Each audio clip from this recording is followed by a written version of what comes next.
Hi friends, ಎಲ್ರಿಗೂ ನಮಸ್ಕಾರ. ಎಲ್ಲರಿಗೂ ಅರಸಿ ಮನೆ ಯೂಟ್ಯೂಬ್ ಚಾನಲ್ಗೆ ಸ್ವಾಗತ. ಎಲ್ಲರೂ ಹೇಗಿದ್ದೀರಾ? ಎಲ್ಲರೂ ಚೆನ್ನಾಗಿದ್ದೀರಾ ಅಂತ ಭಾವಿಸ್ತಾ ಇವತ್ತಿನ ವಿಡಿಯೋನ ಸ್ಟಾರ್ಟ್ ಮಾಡ್ತಾ ಇದ್ದೀನಿ.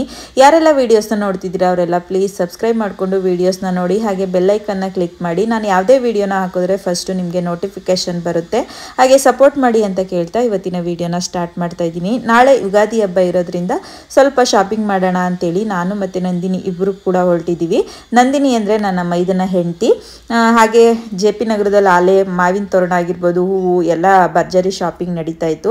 ಹಾಗೆ ನಾವು ಒಂದು ಕಡೆಯಿಂದ ಶಾಪಿಂಗ್ ಮಾಡ್ಕೊಬರೋಣ ಅಂತ, ಎಲ್ಲ ಒಂದೇ ಕಡೆ ಸಿಗಲ್ಲ ಅಲ್ವಾ, ಆಲ್ಮೋಸ್ಟ್ ಆ ಸರೌಂಡಿಂಗ್ ಎಲ್ಲ ಓಡಾಡಬೇಕಲ್ವಾ. ಹಾಗಾಗಿ ಫಸ್ಟು ನಾವು ಮಿಕ್ಸ್ಚರ್ನ ಸ್ವಲ್ಪ ಸ್ನ್ಯಾಕ್ಸ್ ತೊಗೋಬೇಕು ಅಂದ್ಕೊಂಡ್ವಿ. ಇಲ್ಲಿ ತುಂಬ ವೆರೈಟಿ ಸ್ನ್ಯಾಕ್ಸ್ ಸಿಗುತ್ತೆ. ಇದು ಬಂದು JP ನಗರ, ಅಂದರೆ JP ನಗರದಿಂದ ಮುಂದೆ ವಿಶ್ವೇಶ್ವರಯ್ಯ ಇಂಡಸ್ಟ್ರಿಯಲ್ ಏರಿಯಾ ಅಂತ ಒಂದಿದೆ, ಅಲ್ಲಿ ಮಾರ್ಷಿ ಸ್ಕೂಲ್ ಸ್ಟಾಪ್ ಹಿಂಭಾಗ ಇದೆ. ಹಾಗಾಗಿ ಸುಮಾರು ವೆರೈಟೀಸ್ನ ಇಲ್ಲಿ ಮಾಡ್ತಾರೆ. ಇದು ಫ್ಯಾಕ್ಟ್ರಿ, ಇಲ್ಲಿ ಹೋಲ್ಸೇಲ್ ರೇಟಿಗೆ ಸಿಗುತ್ತೆ ಅಂತೇಳಿ ಇಲ್ಲಿ ಬರ್ತೀವಿ. ಅರ್ಧ kg ಪ್ಯಾಕೆಟು ಮತ್ತು 1 kg ಪ್ಯಾಕೆಟ್ ಇದೆ. ನಾವು ತಗೊಳ್ಳೋಕ್ಕೆ ಸ್ಟಾರ್ಟ್ ಮಾಡಿದಾಗ 1 kg ಮಿಕ್ಸ್ಚರೇ 100 ರೂಪಾಯಿ 120 ರೂಪಾಯಿ ಇತ್ತು. ಈಗ ಅರ್ಧ kgನೇ 120 ರೂಪಾಯಿ ಆಗಿದೆ. ಹಾಗೆ ತುಂಬ ವೆರೈಟೀಸ್ ಇರೋದ್ರಿಂದ ಹೋಲ್ಸೇಲಾಗೆ ಮತ್ತು ತುಂಬ ಬೇಗ ಸೇಲ್ ಆಗುತ್ತೆ. ಇಲ್ಲಿ ಸ್ಟಾಕ್ ಅಂತ ಏನೂ ಉಳ್ಕೊಳ್ಳೋದಿಲ್ಲ, ಫ್ರೆಶ್ ಆಗಿರೋದೇ ಸಿಗುತ್ತೆ ಅಂತೇಳಿ ಇಲ್ಲೇ ಬಂದು ಸುಮಾರು ಜನ ಪರ್ಚೇಸ್ ಮಾಡ್ತಾರೆ. ನನಗೂ ಕೂಡ ಇದನ್ನು ನನ್ನ ಫ್ರೆಂಡ್ ಒಬ್ಬರು ಪ್ರಭಾ ಅಂತೇಳಿ ಅವರು ನನಗೆ ತೋರಿಸ್ಕೊಟ್ಟಿದ್ದು. ಹಾಗಾಗಿ ನಾನು ತುಂಬ ಜನಕ್ಕೆ ತೋರಿಸ್ಕೊಟ್ಟಿದ್ದೀನಿ. ಇವಾಗ ನನ್ನ ಮೈದಾ ಆಗಿರ್ಬೋದು, ನಮ್ಮ ಫ್ಯಾಕ್ಟ್ರಿಯವ್ರು ತುಂಬ ಜನ ಇಲ್ಲಿ ತೊಗೊಂಡು ಹೋಗ್ತಾರೆ. ತುಂಬ ಚೆನ್ನಾಗಿರುತ್ತೆ, ಸ್ಟಾಕ್ ಇರಲ್ಲ ಅಲ್ವಾ ತುಂಬ ದಿನ, ಹಾಗಾಗಿ ಚೆನ್ನಾಗಿರುತ್ತೆ. ಹಾಗೆ ಲಾಸ್ಟಲ್ಲಿ ನಾವು ಮೇಲ್ಗಡೆ ನೋಡಿದಾಗ ಒಂದು ಹಾಗಲಕಾಯಿ ಚಿಪ್ಸು ಕೂಡ ಇತ್ತು. ನಾವು ನಮ್ಮ ಮನೇಲಿ ಯಾರು ಹಾಗಲಕಾಯಿ ತಿನ್ನಲ್ಲ, ಪಲ್ಯ ಮಾಡಿದ್ರು ನಾನು ಒಬ್ಬಳೇ ತಿನ್ನಬೇಕು. ನಂದಿನಿ ಕೂಡ ತಿಂತಾಳಂತೆ ಹಾಗಲಕಾಯ. ಹಾಗಾಗಿ ಅಕ್ಕ ತಗೊಳ್ಳೋಣ ಊಟದ ಜೊತೆ ಒಂದೊಂದು 2 ತಿನ್ನೋಣ, ಚೆನ್ನಾಗಿರುತ್ತೆ ಅಂತೇಳಿ ನೋಡೋಣ ಅಂತೇಳಿ ತೊಗೊಂಡ್ವಿ. ಬಟ್ ಚೆನ್ನಾಗಿತ್ತು. ನಾವು ತಿಂದು ಟೇಸ್ಟ್ ಮಾಡಾದ್ಮೇಲೆ ನಮಗೆ ಇಷ್ಟ ಆಯಿತು. ಹಾಗಲಕಾಯಿ ತಿನ್ನೋರಿಗೆ ಇಷ್ಟ ಆಗುತ್ತೆ, ತಿಂದಿರೋರಿಗೆ ಅಷ್ಟು ಇಷ್ಟ ಆಗೋದಿಲ್ಲ. ಹಾಗಾಗಿ ಅಲ್ಲಿಂದ ತೊಗೊಂಡು ನೆಕ್ಸ್ಟು ನಾವು ಸ್ವಲ್ಪ ಬಟ್ಟೆ ತೊಗೋಬೇಕಿತ್ತು. ಮನುಗೆ ಸ್ವಲ್ಪ ಬನಿಯನು, ಮತ್ತು ಅವನಿಗೆ ಇವಾಗ ಆಪ್ರೇಷನ್ ಆಗಿರೋದ್ರಿಂದ ಏನಾಗುತ್ತೆ, ದೊಡ್ಡಕ್ಕಿರೋ ಬಟ್ಟೆ ಹಾಕ್ಕೊಬೇಕು. ನಡೀನ ಹತ್ರ ಆಪ್ರೇಷನ್ ಆಗಿರೋದ್ರಿಂದ ನಾವು ಅವನಿಗೆ ನಾರ್ಮಲ್ ರೆಗ್ಯುಲರಾಗಿ ಹಾಕೊತಾನಲ್ಲ ಚಡ್ಡಿಗಳಾಗಿರ್ಬೋದು, ಪ್ಯಾಂಟ್ಗಳಾಗಿರ್ಬೋದು, ಅದು ಸ್ವಲ್ಪ ಲೂಸ್ ಇರಬೇಕು. ಯಾಕಂದರೆ ಅದೇ ಜಾಗದಲ್ಲಿ ಕೂರೋದ್ರಿಂದ ಅದು ಆಗೋದಿಲ್ಲ ಅಂತೇಳಿ ಅವನಿಗೆ 1-2 ಹೊಸ್ದಾಗಿ ತೊಗೊಬರೋಣ ಅಂತೇಳಿ ಹೋಗಿದ್ವಿ. ಅದೇನಾಯಿತು, ಅವನಿಗೆ ತುಂಬ ದೊಡ್ಡದು ಸಿಗಲಿಲ್ಲ. ಹಾಗಾಗಿ ನೋಡೋಣ ಮನೆಗೆ ಹೋಗ್ಬಿಟ್ಟು ಏನಾದರೂ ಒಂದು ಮಾಡೋಣ ಅಂತೇಳಿ ನಾರ್ಮಲಾಗಿ ಎಷ್ಟು XL ಇರುತ್ತೋ ಅಷ್ಟನ್ನು ತೊಗೊಂಡಿದ್ದೀವಿ. ಹಾಗೆ ಬಟ್ಟೆ ಅಂಗಡಿಲೂ ಅಷ್ಟೇ ತುಂಬ ಜನ. ಇವತ್ತಂದರೆ ಸಖತ್ ಜನ. ಹಬ್ಬ ನಾಳೆ ಅನ್ನೋ ದಿವಸನೂ ಹಿಂದಿನ ದಿವಸ ಎಲ್ಲರಿಗೂ ಆಗ್ತಾನೆ ಸ್ಯಾಲ್ರಿ ಆಗಿರುತ್ತೆ ಕಂಪ್ನಿಗಳಲ್ಲಿ. ಎಲ್ಲರೂ ಹಬ್ಬದ ದಿನನೇ ಶಾಪಿಂಗ್ ಮಾಡ್ತಾಯಿದ್ರು. ಹಾಗೆ ಶ್ರಾವಣ್ಯ ಬರಬೇಕಾದ್ರೆ ಕೇಕ್ ತಗೊಬನ್ನಿ ಅಂತಲೂ ಕೂಡ ಹೇಳಿದ್ಲು. ಮನೇಲಿ ಯಾರಾದರೂ ಒಬ್ರು ಇರಬೇಕು ಅಂತ ಅವಳನ್ನ ಅಲ್ಲೇ ಬಿಟ್ಟು ಬಂದು, ಯಾಕಂದರೆ ಮನು ಇರ್ತಾನಲ್ಲ ಅಂತೇಳಿ. ಹಾಗೆ ಅವಳು ಕೂಡ ಏನೇನು ಕೇಳಿದ್ಲು ಅದನ್ನೆಲ್ಲ ತೊಗೊಂಡ್ವಿ. ಹಾಗೆ ಸ್ವಲ್ಪ ಹೂವು ಹಣ್ಣು ಎಲ್ಲ ಕೂಡ ತೊಗೊಂಡು ಮನೆಗೆ ಬಂದು ದೇವ್ರ ಮನೆ ಎಲ್ಲ ಕ್ಲೀನ್ ಮಾಡ್ಕೊಂಡ್ಬಿಡ್ತೀನಿ ನಾನು ರಾತ್ರಿನೇ. ಹಬ್ಬದ ದಿನವೇ ಪೂಜೆ ಮಾಡ್ತೀನಿ, ಅಮಾವಾಸ್ಯೆ ದಿನ ಏನು ಪೂಜೆ ಮಾಡೋಕ್ಕೆ ಹೋಗಲಿಲ್ಲ. ಹಾಗಾಗಿ ಹಬ್ಬದ ದಿನ ಮಾಡೋಣ ಅಂತೇಳಿ ನೈಟು ನಾನು ಎಲ್ಲ ಕ್ಲೀನ್ ಮಾಡ್ಕೊತಾ ಇದ್ದೀನಿ ದೇವ್ರ ಮನೆನ. ಅಷ್ಟರಲ್ಲಿ ತಂದಿದ್ದ ಐಟಮ್ನೆಲ್ಲ ನನ್ನ ಮಗಳು ಓಪನ್ ಮಾಡಿ ಅವಳು ಫಸ್ಟು ತಿನ್ನಬೇಕು. ಅವಳಿಗೆ ಹೊರಗಡೆ ತಿಂಡಿ ಅಂದರೆ ಸಖತ್ ಇಷ್ಟ. ಆದರೆ ನಾವು ಜಾಸ್ತಿ ಏನು ಕೊಡ್ಸೋಕೆ ಹೋಗಲ್ಲ, ಆದ್ರೂ ಅವಳಿಗೆ ಏನೋ ಒಂಥರ ಅದೇ ಇಷ್ಟ. ನೋಡಿ ನಮ್ಮ ಐಡಿಯಾನ, ಸ್ವಲ್ಪ ಚಡ್ಡಿ ಅಗ್ಲ ಆಗಬೇಕು ಅಂತೇಳಿ ಮಿಷಿನ್ಗೆ ಹಾಕಿಟ್ಟಿದ್ದೀವಿ. ಅದು ಎಲೆಕ್ಟ್ರಿಕ್ಕು ಸ್ವಲ್ಪ ಅಗ್ಲ ಆಗಲಿ ಅಂತ, ಬೆಳಗ್ಗೆ ಅಷ್ಟರಲ್ಲಿ ಅಗ್ಲ ಆಗುತ್ತೆ ಅಂತೇಳಿ ಆ ಥರ ಮಾಡಿಟ್ಟಿದ್ದೀವಿ. ಇವಾಗ ಸ್ವಲ್ಪ ತಂದಿರೋ ಸ್ನ್ಯಾಕ್ಸ್ ಎಲ್ಲ ತಿಂದು ಸ್ವಲ್ಪ ಕಾಫಿ ಟೀ ಎಲ್ಲ ಮಾಡ್ಕೊಂಡು ಕುಡಿದ್ಬಿಟ್ಟು ನಾನು ಅಡುಗೆ ದೇವ್ರ ಮನೆನ ಕ್ಲೀನ್ ಮಾಡ್ಕೊತೀನಿ. ನಂದಿನಿ ಅಡುಗೆ ಮಾಡ್ತೀನಿ ಅಂತ ಹೇಳಿದ್ಲು. ನೋಡಿ ಈಗ ಇಬ್ಬರು ಇರೋದಕ್ಕೆ ಸ್ವಲ್ಪ ನನಗೆ ಸ್ವಲ್ಪ ಆರಾಮ್ ಅನಿಸುತ್ತೆ. ನಾನೊಂದು ಮಾಡಿದ್ರೆ ಅವಳೊಂದು ಮಾಡ್ಕೊಳ್ತಾಳೆ. ಇಲ್ಲ ಅಂದರೆ ಎಲ್ಲ ಪ್ರತಿಯೊಂದೂ ನಾವೇ ಮಾಡಬೇಕು ಅಂದಾಗ ಸ್ವಲ್ಪ ಹಬ್ಬದ ಟೈಮಲ್ಲಿ ಬೇಜಾರಾಗುತ್ತೆ. ಯಾಕಾರ ಬರುತ್ತಪ್ಪ ಈ ಹಬ್ಬ ಅಂತ ತುಂಬ ಜನಕ್ಕೆ ಈ ಎಕ್ಸ್ಪೀರಿಯೆನ್ಸ್ ಆಗುತ್ತೆ. ಅದರಲ್ಲೂ ಈ ಕೆಲ್ಸಕ್ಕೆ ಹೋಗೋರ್ಗಂತೂ ತುಂಬಾ ಕಷ್ಟ ಆಗುತ್ತೆ. ಹಬ್ಬದ ಟೈಮಲ್ಲಿ ಕೊಡೋದು 1 ದಿನ ರಜಾ. ಆ ರಜದಲ್ಲಿ ಅವರಿರೋ ಮನೇನೂ ಕ್ಲೀನ್ ಮಾಡಬೇಕು, ಅಥವಾ ಊರಿಗೆ ಹೋಗಬೇಕು ಅಂದರೆ ಜರ್ನಿ ಮಾಡಬೇಕು, ಪುನಃ ಊರಲ್ಲಿ ಹೋಗು ಸ್ವಲ್ಪ ಜನ ಕೆಲಸ ಮಾಡಿ ಪುನಃ ನೆಕ್ಸ್ಟ್ ಡೇಗೆ ಎದ್ದು ಕೆಲಸಕ್ಕೆ ಹೋಗಬೇಕು. ಎಷ್ಟು ಟಯರ್ಡ್ನೆಸ್ ಅಂತ ಅನಿಸುತ್ತೆ ಅಂದರೆ ಸಖತ್ತು. ನನಗೆ ಈಗ 3 ವರ್ಷದಿಂದ ಸ್ವಲ್ಪ ಆರಾಮಾಗಿದ್ದೀನಿ ಮನೇಲೇ ಇರೋದ್ರಿಂದ. ಮದ್ದಕ್ಕೂ ಮುಂಚೆ ಇಲ್ಲೂ ಕೆಲಸ ಮಾಡಿ, ಮನೆಗೂ ಕೆಲಸ ಮಾಡಿ, ಊರಲ್ಲಿ ಹೋಗಿ ಹಬ್ಬ ಮಾಡಿ ಪುನಃ ಬಂದು ಕೆಲ್ಸಕ್ಕೆ ಹೋಗೋಷ್ಟರಲ್ಲಿ ಯಾಕಾದರೂ ಬರುತ್ತಪ್ಪ ಈ ಹಬ್ಬ ಅನ್ಸೋದು ಉಂಟು. ಹಬ್ಬ ಅಂದರೆ ಬೇಜಾರಿಲ್ಲ, ಸ್ವಲ್ಪ ಕೆಲಸ ಜಾಸ್ತಿ ಹೆವಿ ಅನಿಸಿದಾಗ ತುಂಬಾ ಬೇಜಾರಾಗುತ್ತೆ.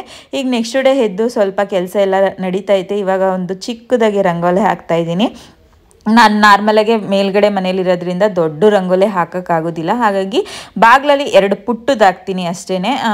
ಬಾಗಿಲಲ್ಲಿ ಮ್ಯಾಟ್ ಹಾಕೋದ್ರಿಂದ ನಾನು ಬಾಗಿಲ ಹತ್ರ ರಂಗೋಲಿ ಹಾಕಲ್ಲ. ಆ ಕಡೆ ಈ ಕಡೆ ಸೈಡಲ್ಲಿ 2 ಪುಟ್ಟು ರಂಗೋಲಿನ ಹಾಕಿಬಿಟ್ಟು ತುಳಸಿ ಗಿಡದ ಹತ್ರ ಸ್ವಲ್ಪ ಚಿಕ್ಕದಾಗೆ ಹಾಕೊತೀನಿ.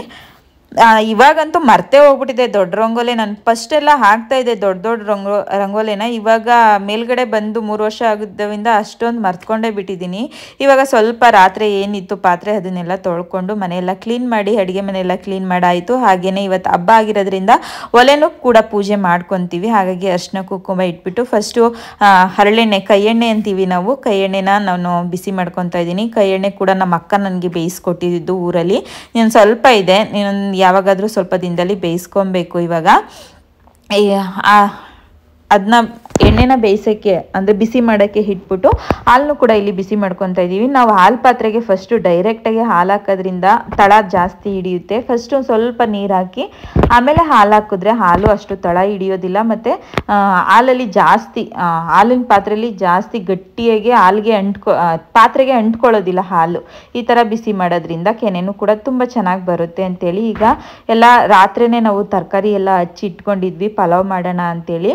ಹಾಗಾಗಿ ಎಲ್ಲ ಫ್ರಿಜ್ಜಿಂದ ಸ್ವಲ್ಪ ಕೋಲ್ಡ್ ಇರುತ್ತಲ್ವ, ಬೇಗನೆ ತೆಗೆದಿಟ್ರೆ ಚೆನ್ನಾಗಿರುತ್ತೆ ಅಂತೇಳಿ ಎಲ್ಲ ತೆಗೆದಿಟ್ಬಿಟ್ಟು ಶ್ರಾವಣಿಗೆ ಇಲ್ಲಿ ಎಣ್ಣೆ ಹಚ್ಕೊಡ್ತಾ ಇದ್ದೀನಿ, ಸ್ವಲ್ಪ ಹೊತ್ತು ಬಿಸಿಲಲ್ಲಿ ನಿಂತ್ಕೊಳ್ಳಿ ಅಂತೇಳಿ. ಯುಗಾದಿ ಹಬ್ಬ ಅಂದ್ರೇ ಎಣ್ಣೆ ಹಚ್ಕೊಂಡು ಸ್ನಾನ ಮಾಡೋದೇ ಅಲ್ವಾ. ಮಕ್ಕಳಲ್ಲಿ ನಾವು ಸಣ್ಣವರಿದ್ದಾಗ ಮಕ್ಕಳು ನಮ್ಮ ಅಪ್ಪ ಅವ್ವ ಎಲ್ಲ ಹಚ್ಕೊಡ್ತಾ ಇದ್ರು. ಇವಾಗ ನಾವೇ ಜವಾಬ್ದಾರಿ ಅಂತವಾಗಿರುವಾಗ ನಾವು ಹಚ್ಚೋದ್ಕಿಂತ ಫಸ್ಟು ಕೆಲಸ ಮುಗಿಲಿ ಅಂದ್ಕೊಂಡು ನಾವು ಬೇಗನೆ ಸ್ನಾನ ಮಾಡಿಕೊಂಡು ನಾವೆಲ್ಲ ರೆಡಿ ಮಾಡ್ಕೊತೀವಿ. ಹಾಗಾಗಿ ಶ್ರಾವಣಿಗೆ ಮತ್ತು ಮನುಗೆ ರಾಗುಗೆ 3 ಜನಕ್ಕೂ ಎಣ್ಣೆ ಹಚ್ಕೊಟ್ರು. ಶ್ರಾವಣ್ಯ ಸ್ವಲ್ಪ ಅವ್ರ ಅಪ್ಪಂಗೆ ಮತ್ತು ಚಿಕ್ಕಪ್ಪಂಗೆ ನಾನೇ ಹಚ್ಕೊಡ್ತೀನಿ ಅಂತೇಳಿ ಸ್ವಲ್ಪ ಅವಳೇ ಹಚ್ಕೊಟ್ಲು. ಆಮೇಲೆ ನಾವು ಸ್ವಲ್ಪ ಹಚ್ಕೊಟ್ವಿ. ಅವಳಿಗೇನೋ ಒಂಥರ ಆಸೆ, ನಾನು ಹಚ್ಬೇಕು ಅಂತ. ಹಾಗಾಗಿ ಮನು ಸ್ವಲ್ಪ ಇನ್ನೂ ಕಂಫರ್ಟಬಲ್ ಆಗಿ ನಡೆಯೋದಾಗಲಿ ಓಡಾಡೋದಾಗಲಿ ಆ ಥರ ಎಲ್ಲ ಏನು ಮಾಡೋದಿಲ್ಲ. ಅವನಿಗೆ ಸ್ವಲ್ಪ ಸಪೋರ್ಟಿಗೆ ಬೇಕೇ ಬೇಕು. ಒಂದು ಸ್ವಲ್ಪ ಈಗ ಡಿಸ್ಚಾರ್ಜ್ ಆಗಿ ಬಂದಿದ್ದಕ್ಕೂ ಇವತ್ತಿಗೂ ಸ್ವಲ್ಪ ಇಂಪ್ರೂವ್ಮೆಂಟ್ ಆಗಿದ್ದಾನೆ. ಆದ್ರೂ ಸ್ವಲ್ಪ ಭಯ ಅವನೊಬ್ಬನೇ ಓಡಾಡೋದಿಕ್ಕೆ ಬಿಡೋದಕ್ಕೆ. ಹಾಗಾಗಿ ಶ್ರಾವಣ್ಯ ಹೊರಗಡೆ ಕರ್ಕೊಬಂದು ಎಣ್ಣೆ ಎತ್ತಿದ್ದಾಳೆ. ಅವಳಿಗೆ ಫುಲ್ಲು ಮಂಡಿ ಮತ್ತು ಕೈ ಹತ್ರ ಅಲ್ಲೆಲ್ಲ ಸ್ವಲ್ಪ ಇನ್ನೂ ಗಾಯಗಳಿದ್ದಾವೆ ಅಲ್ವಾ. ಹಾಗಾಗಿ ಅವಳಿಗೆ ಭಯ, ಗಾಯ ಎಲ್ಲಿ ಮುಟ್ಬಿಟ್ರೆ ನೋವಾಗ್ಬಿಡುತ್ತೋ ಅಂತೇಳಿ. ಹಾಗಾಗಿ ಸಿಂಪಲಾಗಿ ಹಚ್ಕೊಡ್ತಾ ಇದ್ಲು. ಅವನಿಗೇನು ತುಂಬ ಹೊತ್ತು ಬಚ್ಚಲು ಮನೇಲಿ ಕೂರಿಸಿ ಸ್ನಾನ ಮಾಡೋದಕ್ಕೆಲ್ಲ ಆಗೋದಿಲ್ಲ. ಸ್ವಲ್ಪ ಲೈಟಾಗಿ ಹಚ್ಚಿ ಸ್ನಾನ ಎಲ್ಲ ಅವ್ರದ್ದು ಕೂಡ ಮುಗೀತು. ಇವಾಗ ಎಲ್ರದ್ದು ಕೂಡ ಸ್ನಾನ ಆಗಿದೆ. ನಾನು ಮಾವಿನ ತೋರಣ ಕೂಡ ಕಟ್ಕೊತಾ ಇದ್ದೀನಿ. ನಾನು 2 ತೋರಣ ಕಟ್ತೀನಿ, ಒಂದು ದೇವ್ರ ಮನೆಗೆ, ಒಂದು ಮೇನ್ ಬಾಗಿಲಿಗೆ. ಹಂಗೆ ಹಾಕೋದ್ಕಿಂತ ಈ ಥರ ಸ್ವಲ್ಪ ತೋರಣ ಕಟ್ಟಿ ಹಾಕಿದ್ರೆ ತುಂಬ ಚೆನ್ನಾಗಿ ಕಾಣಿಸುತ್ತೆ ಅಂತೇಳಿ ನಾನು ನಾರ್ಮಲಾಗಿ ಇದೇ ಥರ ಹಾಕುವಂಥದ್ದು. ಹಾಗಾಗಿ ನಾನು ಕೂಡ ತೋರಣನ ಕಟ್ಕೊತಾ ಇದ್ದೀನಿ. ನಮ್ಮನೆ ಹತ್ರನೇ ಒಂದು ಮನೆ ಹತ್ರ ಬೇವಿನ ಸೊಪ್ಪು ಮತ್ತು ಮಾವಿನ ಸೊಪ್ಪು 2 ಕೂಡ ಇತ್ತು. ಇಲ್ಲೇ ತೊಗೊಬಂದೆ, ನಾನೇನು ದುಡ್ಡು ಕೊಟ್ಟು ತರಲಿಲ್ಲ.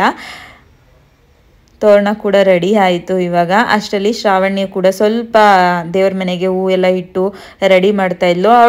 ಅವಳ ಕೈಯಲ್ಲಿ ನಾನು ಸ್ವಲ್ಪ ದೇವ್ರ ಮನೆ ಕೆಲಸನ ಮಾಡಿಸ್ಕೊತೀನಿ. ಬೇರೆ ಕೆಲಸ ಏನಷ್ಟು ಇಂಟ್ರೆಸ್ಟ್ ಕೊಟ್ಟು ಮಾಡೋದಿಲ್ಲ. ಈ ಥರ ಹೂ ಮುಡ್ಸೋದಾಗಿರ್ಬೋದು, ಬೇರೆ ಏನಾದರೂ ಆದರೆ ಮಾಡ್ಕೊತಾಳೆ. ಹಾಗೆ ಶ್ರಾವಣ್ಯನ ಡ್ರೆಸ್ಸು ಕೂಡ ನಾನು ಮೀಶೋದಲ್ಲಿ ಆರ್ಡರ್ ಮಾಡಿದ್ದೆ, 380 ರೂಪಾಯಿ ಅನಿಸುತ್ತೆ. ತುಂಬ ಚೆನ್ನಾಗಿದೆ, ಅವಳಿಗೂ ಕೂಡ ಕಂಫರ್ಟಬಲ್ ಆಗಿದೆ ಅಮ್ಮ, ಚೆನ್ನಾಗಿದೆ ಅಂತಲೂ ಅನ್ನಿಸ್ತು. ಅವಳಿಗೆ ಸ್ವಲ್ಪ ಎಲ್ಲಾದರೂ ಒಂಚೂರು ಚುಚ್ಚೋದು ಮಾಡೋದು ಆ ಥರ ಆದರೆ ಒಂದು 10 ನಿಮಿಷನೂ ಹಾಕೊಳ್ಳೋದಿಲ್ಲ. ಮತ್ತು ಹಬ್ಬ ಅನ್ನೋ ಫೀಲೇ ಇರೋದಿಲ್ಲ, ಮುಖ ಎಲ್ಲ ಗಂಟು ಹಾಕೊಂಡಿರ್ತಾಳೆ. ಹಾಗಾಗಿ ಸ್ವಲ್ಪ ಸಾಫ್ಟಾಗಿರಲಿ ಅಂತೇಳಿ ಮೀಶೋದಲ್ಲಿ ತರಿಸಿದ್ದೆ. ನಿನ್ನ ಒಂದು 3 ಜೊತೆ ಆರ್ಡರ್ ಮಾಡಿದ್ದೆ, ಬಟ್ ಅದು ಬರಲಿಲ್ಲ. ಇದೊಂದೇ ನನಗೆ ಹಬ್ಬದ ಟೈಮ್ಗೆ ಬಂದಿದ್ದು. ಇವಾಗ ಅವಳು ಕೂದಲೆಲ್ಲ ಒಣಗಿಸ್ಕೊಂಡು ಬರುವಷ್ಟರಲ್ಲಿ ನಾನು ಬೇವು ಬೆಲ್ಲನ ರೆಡಿ ಮಾಡ್ತಾ ಇದ್ದೀನಿ. ಬೇವು ಬೆಲ್ಲ ಏನಿಲ್ಲ, ಸ್ವಲ್ಪ ಬೆಲ್ಲ ಹೊರದಾಕ್ಬಿಟ್ಟು ಬೇವಿನ ಚಿಗುರು ಏನಿರುತ್ತೋ ಅದನ್ನು ಹಾಕಿ ಬೇವು ಬೆಲ್ಲನ ಮಾಡ್ಕೊತೀವಿ. ಕೆಲವು ಕಡೆ ಎಲ್ಲ ಹುರ್ಗಡ್ಲೆ ಮತ್ತು ಬೇವು ಮತ್ತು ಬೆಲ್ಲನ ಹಾಕಿ ಪುಡಿ ಮಾಡಿ ಇಟ್ಕೊತಾರಂತೆ. ನಾವೇನು ಆ ಥರ ಮಾಡೋದಿಲ್ಲ, ಈ ಥರ ಸಿಂಪಲ್ಲಾಗೆ ಮಾಡ್ಕೊತಾ ಇದ್ದೀನಿ. ಅಷ್ಟರಲ್ಲಿ ಆಲ್ರೆಡಿ ಬಾತ್ ಎಲ್ಲ ರೆಡಿ ಆಗಿದೆ. ಬಜ್ಜಿ ಮಾಡೋದಕ್ಕೂ ಕೂಡ ರೆಡಿ ಮಾಡಿ ಇಟ್ಟಿದ್ದಾಳೆ ನಂದಿನಿ. ನಾನು ಕೂಡ ರೆಡಿಯಾಗಿ ಬಂದಿದ್ದೀನಿ. ನೋಡಿ ಡ್ರೆಸ್ ಹಾಕೊಂಡ್ಮೇಲೆ ಯಾವ ಥರ ಕಾಣಿಸ್ತಿದೆ ಅಂತ. ತುಂಬ ಜನ ಯೆಲ್ಲೋ ಕಲರ್ನ ಹಾಕೊಳ್ಳಿ ಚೆನ್ನಾಗಿದೆ ಎಂದು. ತುಂಬ ಕಾಸ್ಟ್ಲಿ ಏನಿಲ್ಲ, 600 ರೂಪಾಯಿ, 10 ರೂಪಾಯಿ ಕಡಿಮೆ 600 ರೂಪಾಯಿ ಕೊಡ್ಬೋದು. 3 ಪೀಸ್ ಸೆಟ್ ಅಲ್ವಾ, ವೇಲು ಪ್ಯಾಂಟು ಟಾಪು ಎಲ್ಲ. ಹಾಗಾಗಿ ಚೆನ್ನಾಗಿದೆ ಅಂತೇಳಿ ಇದನ್ನೇ ಹಾಕ್ಕೊಂಡೆ. ಇವಾಗ ನಾವು ಕೂಡ ಊರಿಗೆ ಹೋಗ್ತೀವಿ, ನಾನು ಮತ್ತು ಶ್ರಾವಣ್ಯ, ರಾಘು. ನಂದಿನಿ, ಮನು ಬರೋದಿಲ್ಲ, ಅವರು ಜರ್ನಿ ಮಾಡೋದಕ್ಕೆ ಆಗೋದಿಲ್ಲ ಅಂತೇಳಿ ಅವ್ರು ಈ ಸಲ ಹಬ್ಬಕ್ಕೆ ಬರ್ತಾ ಇಲ್ಲ. ನಾವು 3 ಜನ ಹೋಗ್ತಾ ಇದ್ದೀವಿ, ಅವರಿಬ್ಬರು ಇಲ್ಲೇ ಇರ್ತಾರೆ. ಇವಾಗ ಪೂಜೆ ಎಲ್ಲ ಮುಗಿಸ್ಕೊತೀವಿ ಒಬ್ಬರಾದ್ಮೇಲೆ ಒಬ್ಬರು. ನಾನು ವಿಡಿಯೋ ಅಪ್ಲೋಡ್ ಮಾಡೋಷ್ಟರಲ್ಲಿ ಯುಗಾದಿ ಹಬ್ಬ ಆಗೋಗಿರುತ್ತೆ, ಎಡಿಟಿಂಗ್ ಎಲ್ಲ ಮಾಡಿ. ಆದರೂ ಕೂಡ ಎಲ್ಲರಿಗೂ, ಯಾರೆಲ್ಲ ನೋಡ್ತಿದ್ದೀರಾ ಅವ್ರಿಗೆಲ್ಲ ಯುಗಾದಿ ಹಬ್ಬದ ಶುಭಾಶಯಗಳು. ಎಲ್ಲರಿಗೂ ಒಳ್ಳೆಯದಾಗಲಿ ಅಂತ ಹೇಳ್ತಾ ದೇವ್ರ ಹತ್ರ ಪ್ರಾರ್ಥನೆ ಮಾಡ್ಕೊತಾ ಇದ್ದೀನಿ. ಹಾಗೆ ಪೂಜೆ ಕೂಡ ಮುಗೀತು. ಶ್ರಾವಣ್ಯ ಎಲ್ಲರಿಗೂ ನಾನು ಕೊಡ್ತೀನಿ ಬೇವು ಬೆಲ್ಲನ ಅಂತೇಳಿ ಎಲ್ಲರಿಗೂ ಬೇವು ಬೆಲ್ಲ ಕೂಡ ಕೊಟ್ಟಳು. ಎಲ್ಲರೂ ಆಲ್ಮೋಸ್ಟ್ ಸ್ವಲ್ಪ ಜಾಸ್ತಿ ಬೆಲ್ಲನೇ ಇಷ್ಟಪಡ್ತಾರೆ ಜೀವನದಲ್ಲಿ, ಯಾರು ಜಾಸ್ತಿ ಕಹಿನ ಇಷ್ಟಪಡಲ್ಲ ಅಂತಲೇ ಅನ್ಕೊತೀನಿ. ಯಾರಿಗೂ ಅಷ್ಟು ದೇವರು ಕಹಿಯಾದಂಥ ಘಟನೆಗಳಾಗಿರ್ಬೋದು ಏನೇ ಕೊಡೋದು ಬೇಡ. ಈ ಸಲ ನಮ್ಮ ಮನೇಲಿ ಪಾಪ ನಮ್ಮ ಮನುನ ನೋಡಿದ್ರೆ ಸ್ವಲ್ಪ ಬೇಜಾರಾಗುತ್ತೆ. ಅವನು ಚೆನ್ನಾಗಿದ್ದಿದ್ರೆ ಇಷ್ಟೆಲ್ಲ ಎಷ್ಟೊತ್ತಿಗೆ ಹೋಗೋದು ಊರಿಗೆ, ಎಷ್ಟೊತ್ತಿಗೆ ಬರೋದು ಅಂತೆಲ್ಲ ಅವನು ಕೂಡ ಪ್ಲ್ಯಾನ್ ಮಾಡಿಕೊಂಡು ಹೊರಡೋದು ಮಾಡೋದು ಎಲ್ಲ ಮಾಡ್ತಿದ್ದ. ಬಟ್ ಈ ಸಲ ಅವನಿಗೆ ಅಷ್ಟು ಓಡಾಡೋಕೆ ಆಗ್ತಾ ಇಲ್ಲ. ನೋಡಿದ್ರೆ ಸ್ವಲ್ಪ ಬೇಜಾರಾಗುತ್ತೆ. ಪರವಾಗಿಲ್ಲ, ನೀನು 1 ತಿಂಗಳಲ್ಲಿ ಅವನು ಕೂಡ ರಿಕವರ್ ಆಗ್ತಾನೆ ಅಂತ ಅನ್ಕೊತಾ ಇದ್ದೀನಿ. ಇವಾಗ ಪೂಜೆ ಎಲ್ಲ ಮುಗಿದ್ಮೇಲೆ ನಾವು ಬಜ್ಜಿ ಹಾಕ್ಕೊತಾ ಇದ್ದೀವಿ, ಚೆನ್ನಾಗಿರುತ್ತೆ ಅಂತೇಳಿ. ನಮ್ಮ ಊರು ಸೈಡಲ್ಲೆಲ್ಲ ನಾರ್ಮಲಾಗಿ ಕಿಚಡಿಯನ್ನು ಅಥವಾ ಹುಗ್ಗೆದನ್ನ ಅಂತ ಏನು ಹೇಳ್ತೀವೋ ಆ ಅನ್ನನ ಮಾಡಿ ಮಾರಮ್ಮನ ದೇವಸ್ಥಾನಕ್ಕೆ ಹೋಗಿ ಉಪಹಾರ ಮಾಡ್ಕೊಂಡು ಬರ್ತೀವಿ. ಇಲ್ಲಿ ನಾವು ಯಾವುದೇ ದೇವಸ್ಥಾನಕ್ಕೆ ಹೋಗ್ತಾ ಇಲ್ಲ, ಇವಾಗ ಊರಿಗೆ ಹೋಗ್ಬೇಕಲ್ಲ. ಹಾಗಾಗಿ ರಾಘು ಊರಲ್ಲಿ ಮಾಮೂಲಿ ನಾವು ಪಕ್ಷಕ್ಕೆ ಎಡೆ ಇಡ್ತೀವಲ್ಲ, ಆ ಥರ ಇವರು ಯುಗಾದಿ ಮತ್ತು ದೀಪಾವಳಿ ಮತ್ತು ಕೆಲವರು ಗೌರಿ ಹಬ್ಬದಲ್ಲೂ ಕೂಡ ಇಡ್ತಾರೆ, 3 ಹಬ್ಬದಲ್ಲೂ ಎಡೆ ಇಡ್ತಾರೆ. ಹಾಗಾಗಿ ಇವಾಗ ನಾವು ಊರಿಗೆ ಹೋಗಬೇಕು, ಅಲ್ಲೂ ಕೂಡ ಎಲ್ಲ ಕೆಲಸ ಮಾಡಬೇಕಲ್ಲ. ಹಾಗಾಗಿ ಬಾತ್ ಕೂಡ ತುಂಬ ಚೆನ್ನಾಗಾಗಿತ್ತು. ಬಾತು ಮತ್ತು ಬಜ್ಜಿ ಇವತ್ತಿನ ನಮ್ಮನೆ ಸ್ಪೆಷಲ್ಲು. ಹಾಗೆ ನಿಮ್ಮ ಮನೆಗಳಲ್ಲಿ ಯಾವ ಥರ ಹಬ್ಬನ ಮಾಡ್ತೀರಾ ಯುಗಾದಿ ಹಬ್ಬದಲ್ಲಿ? ನನ್ನ ಫ್ರೆಂಡ್ ಒಬ್ಬರು ಬಂದಿದ್ರು, ಅವ್ರು ಹೇಳ್ತಿದ್ರು ಅವ್ರೂರ ಸೈಡು ಇಡ್ಲಿ ಮತ್ತು ದೋಸೆನೇ ಅಂತೆ ಈ ಹಬ್ಬಕ್ಕೆ ಮಾಡೋದು. ನಮ್ಮಲ್ಲಿ ಆ ಥರ ಇದೇ ಮಾಡಬೇಕು ಅನ್ನೋದೇನಿಲ್ಲ, ಏನು ಬೇಕಾದರೂ ಮಾಡ್ಬೋದು. ರಾಘು ಊರಲ್ಲಿ ಮಾತ್ರ ಒಬ್ಬಟ್ಟು, ವಡೆ, ಅನ್ನ ಸಾಂಬಾರು ಮತ್ತು ಪಲ್ಯ, ಆಲೂಗೆಡ್ಡೆ ಪಲ್ಯ ಇಷ್ಟನ್ನು ಮಾಡಿ ಅವರು 2 ಹಬ್ಬಕ್ಕೂ ಇಷ್ಟೇ ಮಾಡೋದು, ಎಡೆ ಇಡುವಂಥದ್ದು. ಈಗ ಶ್ರಾವಣ್ಯ ಕೂಡ ನಾನು ರಾಘು 3 ಜನ ಹೊರಡ್ತಾ ಇದ್ದೀವಿ ಊರಿಗೆ. ನಾವು ಹೊರಡೋ ಅಷ್ಟರಲ್ಲಿ 10 ಗಂಟೆ ಆಗಿತ್ತು. ಅಪ್ಪ ಸಖತ್ತು ಬಿಸಿಲು, ನಾನಂತೂ ತುಂಬಾ ಬೆವ್ತೋಗ್ಬಿಟ್ಟಿದೆ ಅಂತಲೇ ಹೇಳ್ಬೋದು. ಸಿಕ್ಕಾಪಟ್ಟೆ ಬೆವ್ರಂದರೆ ನಮ್ಮ ಮನೆ ಮೇಲ್ಗಡೆ ಮನೆ ಇಲ್ದಿರೋದ್ರಿಂದ ತಾರಸಿ ಎಲ್ಲ ಕಾದಿರುತ್ತಲ್ವ, ಸಖತ್ತು ಬಿಸಿಲು ಅನಿಸುತ್ತೆ. ಹಾಗಾಗಿ ಈಗ 3 ಜನನೂ ಊರಿಗೆ ಹೊರಟಿದ್ದೀವಿ. ಊರಿಗೆ ಹೋದ್ಮೇಲೆ ನಾನು ಯಾವುದೇ ವೀಡಿಯೋ ಮಾಡೋಕ್ಕಾಗಲಿಲ್ಲ, ಯಾಕಂದರೆ ಸ್ವಲ್ಪ ಹೋಗಿದ್ದೆ ಲೇಟ್ ಆಗಿದ್ದರಿಂದ ಅಡುಗೆ ಎಲ್ಲ ಮಾಡಬೇಕಿತ್ತು, ಒಬ್ಬಟ್ಟು ವಡೆ ಆ ಥರದ್ದೆಲ್ಲ ಸ್ವಲ್ಪ ಕೆಲಸ ಅಂಥೇಳಿ ನಾನು ಶ್ರಾವಣಿಗೇನು ಅವಳೇನು ವೀಡಿಯೋ ಮಾಡೋದಕ್ಕೆ ಅಷ್ಟು ಇಂಟ್ರೆಸ್ಟ್ ತೋರಿಸೋದಿಲ್ಲ, ಮಾಡಿದ್ರೆ ನಾನೇ ಮಾಡ್ಕೊಬೇಕು. ಅದರಲ್ಲೂ ನಾನೇನು ಟ್ರೈಪೋಡ್ ಆ ಥರದ್ದೆಲ್ಲ ಏನೂ ತೊಗೊಂಡು ಹೋಗಲ್ವಲ್ಲ, ಹಾಗಾಗಿ ವೀಡಿಯೋ ಏನು ಜಾಸ್ತಿ ಮಾಡೋಕ್ಕೆ ಹೋಗಲಿಲ್ಲ. ಹೀಗೆಲ್ಲ ಕೆಲಸ ಆದಮೇಲೆ ಎಡೆ ಇಡ್ತಾ ಇದ್ದಾರೆ. ಇಷ್ಟನ್ನ ಮಾಡಿ ಇವರು ಎಡೆನ ಇಡುವಂಥದ್ದು ನಾನು ದೀಪಾವಳಿ ಹಬ್ಬದಲ್ಲೂ ತೋರಿಸಿದ್ದೆ, ಇದೇ ಥರನೇ ಸೇಮ್ ಎಡೆ ಇಡ್ತಾರೆ ಇವರು. 5 ಎಲೆನ ಇಟ್ಟು 5 ಎಲೆಗೆ ಒಬ್ಬಟ್ಟು ವಡೆ ಮಾಡಿರುವಂಥದ್ದೆಲ್ಲನೂ ಇಟ್ಟು ಪೂಜೆ ಮಾಡ್ತಾರೆ ಅಷ್ಟೇ. ನಮ್ಮ ಕಡೆ ಇನ್ನೊಂದು ಸ್ವಲ್ಪ ಡಿಫ್ರೆಂಟ್ ಆಗಿರುತ್ತೆ. ನಾವು ಮಾರ್ಲಮಿ ಹಬ್ಬದಲ್ಲಿ ಮಾಡ್ತೀವಿ, ಬಟ್ ನಾವು ಎಲ್ಲ ಥರದ ಬೆಡ್ಶೀಟಿಂದ ಹಿಡಿದು ಬಟ್ಟೆ ಎಲ್ಲನೂ ಇಟ್ಟು ನಾವು ಪೂಜೆ ಮಾಡಿ, ಮತ್ತು ತಿಂಡಿಗಳು ಅಷ್ಟೇ ತುಂಬ ತಿಂಡಿಗಳನ್ನ ಮಾಡ್ತಾರೆ, ವಡೆ, ಚಕ್ಲಿ, ಕಜ್ಜಾಯ, ಚಿರೋಟಿ ಅಂತೇಳಿ ಇವರು ಇಷ್ಟನ್ನ ಮಾಡಿ ಎಡೆ ಇಡ್ತಾರೆ. ಹಾಗೆ ನೆಕ್ಸ್ಟ್ ಡೇಗೆ ನನಗೆ ಸ್ವಲ್ಪ ಕೆಲಸ ಇತ್ತು ಅಂತೇಳಿ ಬ್ಯಾಂಕಿಗೆ ಹೋಗಿದ್ದೆ. ಬ್ಯಾಂಕಿಗೆ ನಮ್ಮೂರಲ್ಲಿ ಒಂದು ಹೊಳೆ ಕೂಡ ಇದೆ, ಹೇಮಾವತಿ ಹೊಳೆ, ಸ್ವಲ್ಪ ನೀರು ಕೂಡ ಇತ್ತು, ಚೆನ್ನಾಗಿದೆ. ಇಲ್ಲೂ ಕೂಡ ಸುಮಾರು ಫೋಟೋ ಶೂಟ್ ಆಗಿರ್ಬೋದು, ಪ್ರೀ ವೆಡ್ಡಿಂಗ್ ಶೂಟ್ಗಳು ಕೂಡ ನಡೆಯುತ್ತೆ. ಇಲ್ಲಿ ಹೊಳೆ ಪಕ್ಕ ಅಲ್ಲಿ ಮುಂದೆಗಡೆ ಒಂದು ದೇವಸ್ಥಾನ ಇದೆ, ತುಂಬ ಚೆನ್ನಾಗಿದೆ. ನೆಕ್ಸ್ಟ್ ಟೈಮ್ ಯಾವಾಗಾದರೂ ಹೋದಾಗ ತೋರಿಸ್ತೀನಿ. ಸ್ವಲ್ಪ ನೀರಿದ್ದಾಗ ಹೋದರೆ ಚೆನ್ನಾಗಿರುತ್ತೆ ಅನಿಸುತ್ತೆ. ಎಲ್ಲ ಕೆಲಸನ ಮುಗಿಸಿ ನಾವು ಮಟನ್ ಸಾಂಬಾರೆಲ್ಲ ತೊಗೊಂಡು ಈಗ ಮೈಸೂರಿಗೆ ಬಂದಿದ್ದೀವಿ. ಅದೆಲ್ಲ ಏನು ಜಾಸ್ತಿ ವೀಡಿಯೋ ಮಾಡೋಕ್ಕೆ ಹೋಗಲಿಲ್ಲ ನಾನು. ಇವಾಗ ಮೈಸೂರಿಗೆ ರೀಚ್ ಆಗುವಷ್ಟರಲ್ಲಿ ಸುಮಾರು 7 ಗಂಟೆ 7 ಗಂಟೆ ಅಲ್ಲ 8 ಗಂಟೆನೋ 8:15 ಆಗಿತ್ತು. ನಮ್ಗೆ ಈ ಸರ್ಕಲ್ಗೆ ಬಂದರೆ ಏನೋಪ್ಪ ಹಬ್ಬ ನಮ್ಮೂರಿಗೆ ಬಂದೋ ಅನ್ನೋಷ್ಟು ನಮಗೆ ಫೀಲ್ ಆಗುತ್ತೆ. ಯಾವುದೇ ಊರಿಗೆ ಹೋಗ್ಬೋದು, ನಾನು ರಾಘುವರ ಊರಿಗೆ ಹೋಗ್ಬೋದು, ನಮ್ಮೂರಿಗೆ ಹೋಗ್ಬೋದು. ನಾನಂತೂ ನಮ್ಮ ತವ್ರ ಮನೆಗಂತೂ ಅಪರೂಪನೇ ಹೋಗೋದು, ನಾನು ಜಾಸ್ತಿ ಹೋಗೋದೇ ಇಲ್ಲ. ನನಗೇನಿದ್ರು ನಮ್ಮ ಮನೇಲೇ ನನಗೆ ಇಷ್ಟ ಜಾಸ್ತಿ. ಬೇರೆ ಊರಿಗೆ ಹೋಗೋದಕ್ಕಿಂತ ನನಗೆ ಮೈಸೂರು ನಮ್ಮ ಮನೆಯೇ ಜಾಸ್ತಿ ಇಷ್ಟ ಆಗುವಂಥದ್ದು ನನಗೆ. ಹಾಗಾಗಿ ನಾವು ಬರೋಷ್ಟರಲ್ಲಿ ಅರಮನೆಗೂ ಕೂಡ ಲೈಟ್ ಹಾಕಿದ್ರು, ಹಾಗೆ ಅದನ್ನು ಕೂಡ ನೋಡಿಕೊಂಡು ನಾವು ಮನೆಗೆ ಬಂದ್ವಿ. ಯಾರಿಗೆಲ್ಲ ಈ ವಿಡಿಯೋ ಇಷ್ಟ ಆಯಿತು ಅವರೆಲ್ಲ ಪ್ಲೀಸ್ ಸಬ್ಸ್ಕ್ರೈಬ್ ಮಾಡಿಕೊಂಡು ವೀಡಿಯೋಸ್ನ ನೋಡಿ. ಹಾಗೆ ನಿಮ್ಮ ಮನೆಯಲ್ಲಿ ಯುಗಾದಿ ಯಾವ ರೀತಿ ಇತ್ತು, ನನ್ನ ವಿಡಿಯೋ ನಿಮ್ಗೆ ಏನು ಅನ್ನಿಸ್ತು ಅನ್ನೋದನ್ನು ಕೂಡ ಕಮೆಂಟ್ ಬಾಕ್ಸಲ್ಲಿ ಕಮೆಂಟ್ ಮಾಡಿ ಅಂತ ಹೇಳ್ತಾ ಇವತ್ತಿನ ವಿಡಿಯೋನ ಇಲ್ಲಿಗೆ ಮುಗಿಸ್ತಾ ಇದ್ದೀನಿ. Thank you.